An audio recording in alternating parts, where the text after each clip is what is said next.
தொடர்ந்து நம்ம வீடியோஸை பார்க்குறீங்க. ஆனால் சப்ஸ்கிரைப் பண்ண மறந்துடுறீங்க. நம்ம சேனலை சப்ஸ்கிரைப் பண்ணிக்கோங்க. இனி வரக்கூடிய நாட்களில் நிறைய அரசியல் பேச வேண்டியிருக்கு.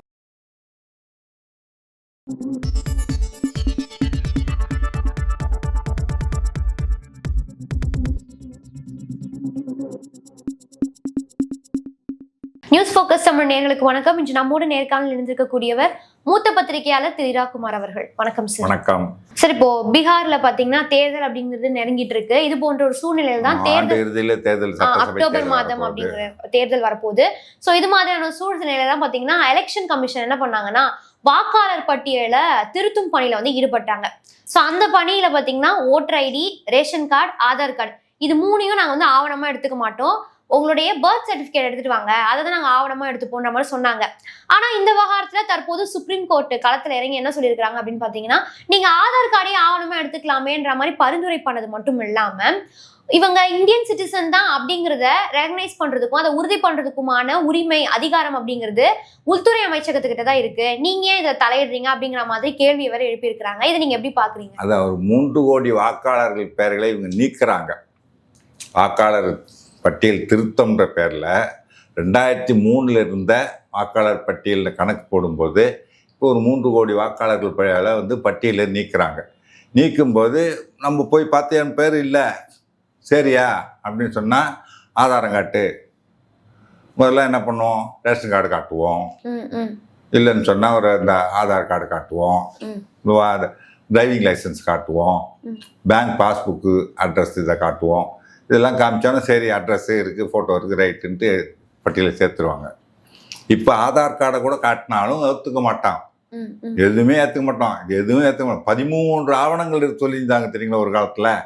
13 ஆவணங்களில் ஏதாவது ஒன்றை காட்டி வாக்களிக்கலாம், வாக்காளர் பட்டியல் பேர் இருந்தால்.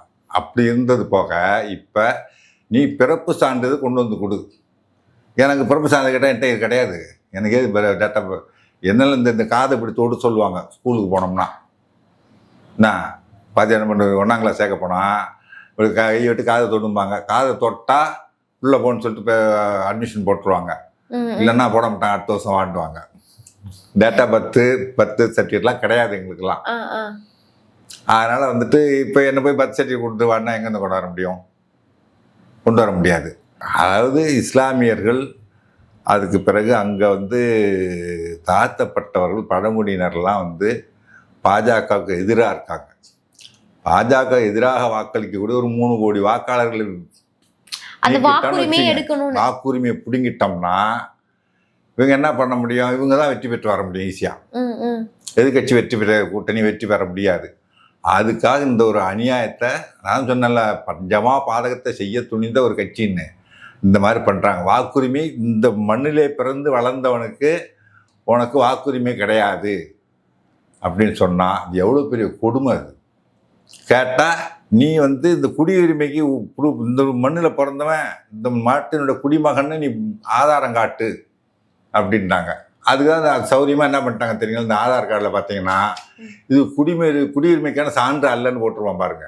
ஆதார் கார்டில் அதையும் போட்டால் எதுக்காக கொடுக்குறீங்க? அதை எல்லாத்துக்கும் ஆதார், இன்னும் சுடுகாட்டுக்கு போனால் தான் ஆதார் கார்டு கேட்கல, மற்ற எல்லாத்துக்கும் ஆதார் கார்டு இருக்கிறான். ஹாஸ்பிட்டலில் அட்மிட் ஆனோம்னா நம்ம பணம் கட்டியிருக்கோம், இன்சூரன்ஸுக்கு ஹெல்த் இன்சூரன்ஸ் எடுத்துருக்கோம், அதுக்கு ஆதார் கார்டு கொடுத்துன்றான். பேங்க்குக்கு போனோம்னா ஆதார் கார்டு கொடுன்றான். வீடு ரிஜிஸ்ட்ரேஷன் பண்ண போகிற வீடு, ஒரு மனை வாங்குகிறோம், வீடு வாங்குகிறோம், ரிஜிஸ்டர் பண்ணோம்னா அங்கேயும் ஆதார் கார்டு கொடுக்குறான். எல்லாத்துக்கும் ஆதார் கார்டு கேட்குறீங்க. ஆனால் குடியுரிமைக்கு ஆதார் கார்டு கட்டு கிடையாது.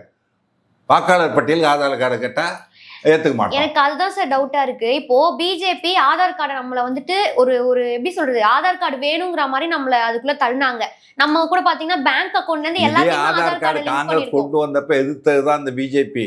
அதான் சார், இப்ப ஆதார் கார்டை கொண்டு வந்தது இப்ப பிஜேபி கொண்டு வந்திருக்காங்க, அழுத்தம் கொடுத்து கொண்டு வந்திருக்காங்க. எலெக்ஷன் கமிஷன் அந்த ஆதார ஆவணமா எடுத்துக்க மாட்டோம்ன்றாங்க. இந்த இடத்துல ஏன் பிஜேபி அமைதியா இருக்காங்க? அப்போ அவங்க சொல்லிதானே செய்யுது எலெக்ஷன் கமிஷனு.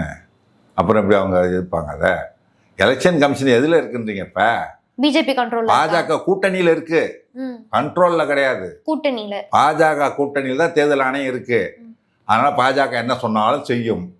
இவங்க கண்டுக்காத மாதிரி ஏதாவது தேர்தல் ஆணையம் அது செய்து நாங்கள் என்ன பண்ண முடியும், எங்களுக்கு அதுக்கு சம்மந்தம் இல்லைன்னு இப்படி உட்காந்துருப்பாங்க சொல்லிவிட்டு.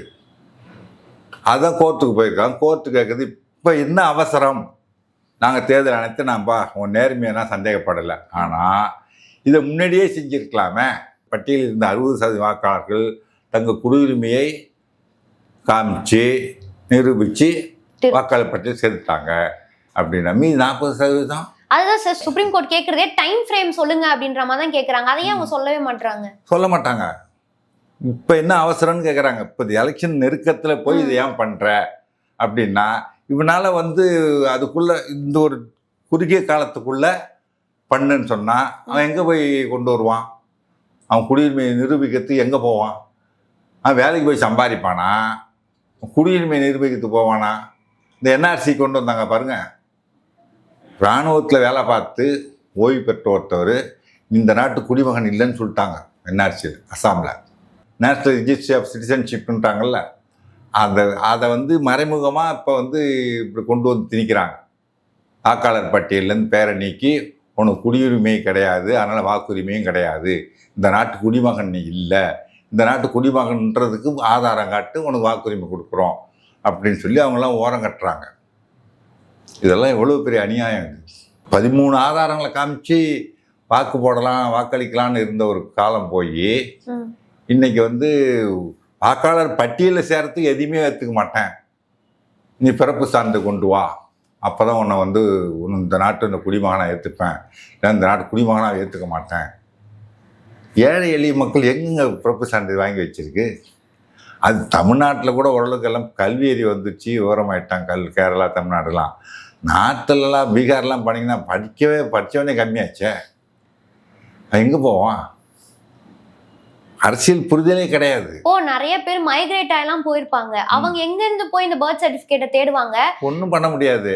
அதுக்கு தான் அதுதான் எதை வச்சா இவங்களெல்லாம் எது அவனால் செய்ய முடியாதோ அதை சொல்ல அவனை வாக்காளர் வாக்குரிமையை பறிச்சுடணும். பறிச்சிட்டோம்னா நமக்கு எதிராக வாக்களிக்கக்கூடியவங்களாம் வாக்குரிமை பறிச்சிட்டோம்னா நம்ம வெற்றி பெற்றுடலாம், ஆட்சியை பிடிச்சிடலாம். ஆட்சிக்கு என்ன பண்ண போறாங்க? அவங்களுடைய ஆட்சிக்கு இந்து ராஷ்டிராவை மாற்ற 17 மாநிலங்கள் நாங்கள் ஆட்சி பண்ணிட்டு இருக்கோம், 18 மாநிலங்கள் ஆட்சி பண்ணிட்டு இருக்கிறோம் சொல்லலாம். எக்ஸ்ட்ரா ஒன்று எல்லா இந்தியா முழுக்க நாங்கள் தான் ஆட்சி அப்படின்னு. இப்போ தமிழ்நாட்டில் அதாவது இந்த வீரபாண்டிய கட்ட எல்லா பாளையக்காரர்களும் பணிந்து விட்டார்கள், நீ மட்டும் ஏன் பணியவில்லை, அதில் என்ன உனக்கு லாபம், நான் மட்டும் பணியாது உனக்கு என்ன நஷ்டம்ன்ற மாதிரி தமிழ்நாடு மட்டும் உங்கள் ஆட்சி இல்லைன்னா என்ன மடையா போச்சு, போங்கலங்க முன்னு. ஆனாலும் தமிழ்நாட்டில் எப்படியாவது ஆட்சியை பிடிச்சிடணும், கூட்டணி ஆட்சியும் வைக்கணும், உள்ளே வரணும்னு ஆசைப்பட்றாங்கல்ல. அதுபோல தான் எல்லா இடத்துலையும் ஆட்சியை பிடிச்சிடணும். விலைக்கு வாங்கியாவது ஆட்சி பிடிக்கிறாங்கல்ல, எம்எல்ஏக்கள் விலைக்கு வாங்கியாவது. எந்த முள்ள மாதிரித்தனம் பித்தலாட்டம் எல்லாத்தையும் பண்ணி விலை கொடுத்து காசு கொடுத்து விலைக்கு வாங்கி எப்படியாவது அங்கே ஆட்சி கொண்டு வந்த மொத்தத்தில் இந்து ராஷ்டிராவை ஆக்கிடும் இந்தியாவை.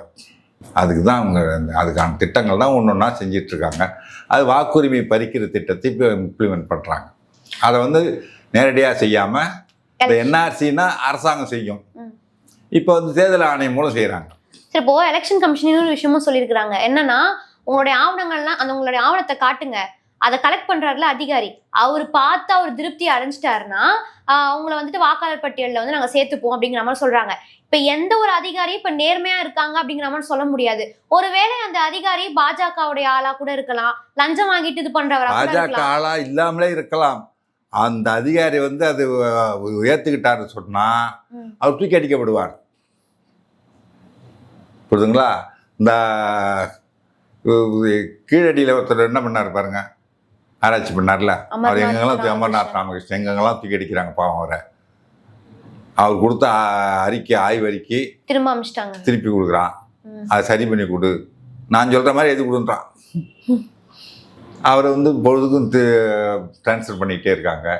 அது மாதிரி பண்ணும்போது அப்புறம் என்ன பண்ணுவான், ஏன்டா நமக்கு வம்பு, இல்லைன்னா எங்கேயாவது தூக்கி அடிப்பான், இதுக்கு வம்பு இல்லை. இடி வந்தாலும் வரும், ஒன்றும் சொல்ல முடியாது. இடி வேற வச்சுருக்காங்களே இப்போ எல்லாத்துக்கும் மிரட்டுறதுக்கு. நம்ம பாடு இதெல்லாம் ஒத்துக்க முடியாதுப்பா. வருவாங்க, ஹிந்துன்னு பேர் இருக்கா, ராமகிருஷ்ணன் ஆச்சாரியா போச்சாரியான்னு பேர் இருக்கா, ரைட்டு ஒத்துக்கலாம், இப்போ வாக்காளர் வீட்டில் சேர்த்துக்கோ அப்படின்ட்டு. இஸ்மாயில் முகமது இல்லை ஜோசப்பு அப்படின்றது இல்லை, இந்த மாதிரி முர்மு அந்த மாதிரி எதுனா பழங்குடியின பேராக இருக்கா, இதெல்லாம் செல்லாதுப்பா, தள்ளி விடு, தூக்கி போடு, வாக்குரிமை கிடையாது உனக்கு அப்படின்னு சொல்லிட்டு போயிட்டே இருப்பான். அவ்வளோதான். அதுக்காக தான். ஆமாம். ஓகே சார், இப்போ இதை வந்துட்டு பீகார்ல பண்ணிட்டு இருக்காங்க, அடுத்து தமிழ்நாட்டிலையும் தேர்தல் வரப்போகுது. தமிழ்நாட்டுல இந்த முயற்சியை பாஜக எடுப்பதற்கு வாய்ப்பு இருக்கா? அதை இங்க எப்படி தமிழ்நாடு அரசு தடுப்பாங்க? தமிழ்நாட்டிலலாம் அவங்க ஜம்பெல்லாம் இங்கே செல்லாது. இங்கெல்லாம் தமிழ்நாட்டு மக்கள் ரொம்ப விழிப்புணர்வு உள்ளவர்களாக இருக்காங்க. அந்த மாதிரிலாம் இங்கே பித்தலாட்டம் பண்ணிலாம் ஒன்றும் பண்ண முடியாது. நடக்கவே நடக்காது. எப்படி சொல்றீங்க நடக்கவே நடக்காதுன்னு? ஏன்னா அவங்க இப்போ ஆட்சியில இருக்கிறாங்க ஒன்றிய அரசு. இருக்கட்டுமே, எல்லா இடத்துலையும் இவிஎம்ல வேலை பார்த்தாங்கன்றாங்க. தமிழ்நாட்டில் பார்க்க முடியுதா? இங்கே முடியாது. இது விழிப்புணர்வு பெற்ற மாநிலம். அமித்ஷாவே சொல்கிறேன், எனக்கு ஆச்சரியமாக இருக்குது. கிராமத்து மக்கள்கிட்ட கூட அரசியல் விழிப்புணர்வு இருக்குது. எனக்கு தமிழ்நாட்டை நினச்சா தான் ஆச்சரியமாக இருக்குன்ட்டு. அதனால தான் நீங்கள் ஒன்றும் உங்கள் ஜம்பும் செல்ல மாட்டேங்குது. அங்கெல்லாம் படிக்காமே வச்சுருக்கீங்க. இங்கே படி எல்லாரும் படிக்க வச்சுட்டோம். அதனால் விழிப்புணர்வோடு இருக்காங்க.